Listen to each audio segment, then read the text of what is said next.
The full episode is now available on Patreon and YouTube memberships. Please see the link in the description for more details. So the next topic they discuss is theories. Again, Elio is one of the people closest to George who has worked with him and hangs out with him every now and then. So this is the guy that if anybody would know George's thoughts on this topic, it would be Elio. So the host asked him if there anything to some of the more popular theories online. I don't want to harp on the guy asking the questions too much, but he seems like he's an Ice and Fire fan.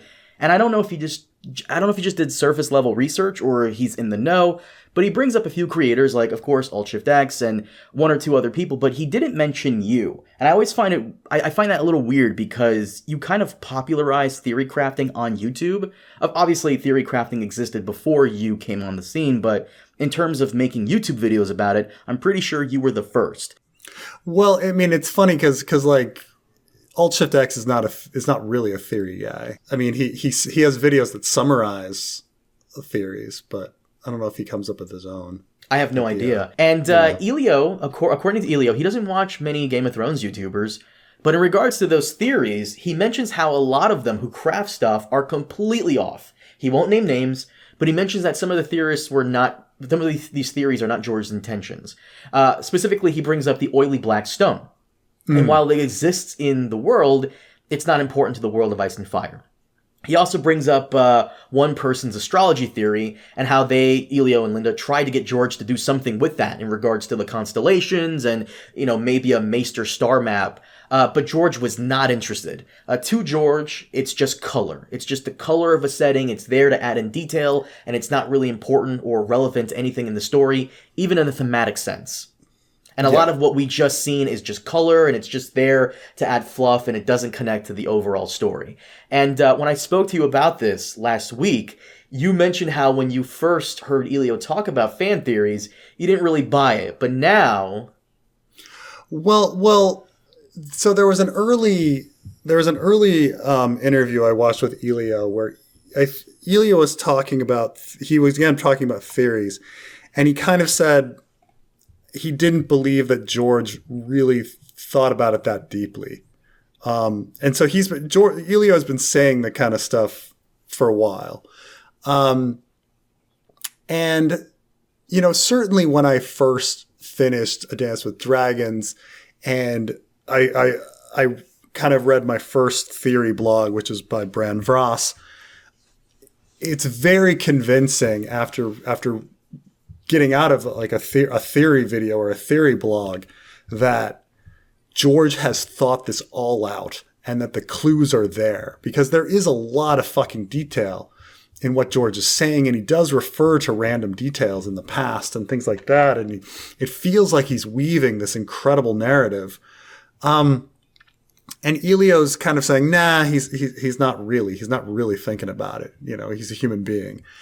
And yeah, I suppose over time, like now that 13 years have passed and I realize, and there isn't a book, and you're like, oh God, like maybe you start questioning it. You're like, maybe George didn't have it all figured out. Maybe he was just making stuff up as he went along, and like some, a lot of random details that you think are important. He just put them in as random details, like. But how is that possible, though? Because you just brought it up. Like, how is that possible that he just stumbled into it or by accident just added in, like, so many clues that all add up, like, here, and here? Like, I'm reminded of that meme, I'm sure you've seen of it, of Charlie from Always Sunny, where he's on the board and he's connecting the dots and stuff. Like, you kind of feel that way after going through the material, like you have. You're like, this is all connecting, this is all coming together. And here you have, like, this guy coming in and saying, nah. So that all like by accident? I definitely don't. I don't think I'm at the Elio level, because, for instance, Elio doesn't think there's any secret to the Pink Letter. Like, he thinks that like the Pink Letter is just written by Ramsay, and then all these people are wasting their time. Like, it's just straightforward. And I was like, I don't know. I still think there's something with the Pink Letter. It just seems off. Like, everybody reads the book on their first read and is like, this seems off. But even Elio's just like, no, you're overanalyzing it. You're thinking about it too much. George does like bringing back old stuff. I was thinking in Tough Voyaging, there is a random character early in a story that comes back again at the end. And there's no reason to bring the character back. He's in a completely different role, but they're just like I think in one of them, he like Tough runs into some dude on a train and he talks to him. And then later the guy from the train comes back as like, I forget, like maybe as like an emissary of some sort. And there's no reason that that character should have been brought back, but he just brought him back as like an Easter egg. And so, you know, it could be that George likes to bring back Easter eggs, but it doesn't necessarily mean there was like a grand plan the whole time. Like take the tapestries, right? The fucking tapestries, right? Like in a Game of Thrones, the tapestries are on the wall. You hear about them getting tossed down. They're in a corner. They get boxed up. And then Littlefinger asks for them. And Cersei sends them. And then he pulls them out and he hangs them on the wall. And they're in the Winds of Winter, hanging on the wall. People are looking at these tapestries. Now, does George have a master plan for these tapestries? Are the tapestries going to be important? Or is he just Easter egging himself? He's like, well, I mentioned these tapestries in a Game of Thrones, and I'm just bringing them along. I'm just throwing along these Easter eggs. Like, it might just be that. Or maybe there's something super important that he's been planning forever with this, with the tapestries. But it's hard to believe that, like, back in 1993, that he had some master plan with these tapestries.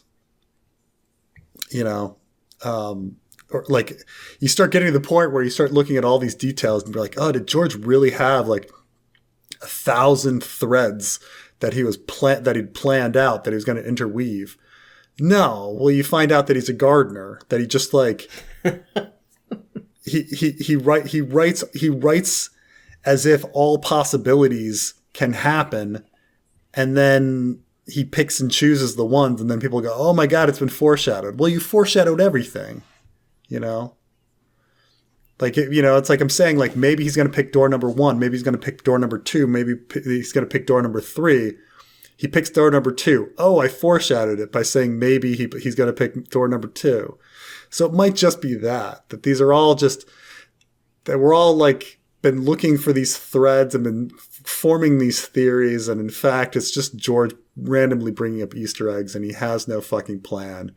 And, you know, Elio's right. So who knows? Because clearly if he had a plan and he knew where this story was going, it wouldn't take 13 fucking years. Yeah, well, that's what having a cameo in Sharknado does to you. It puts you off track. It puts you off track.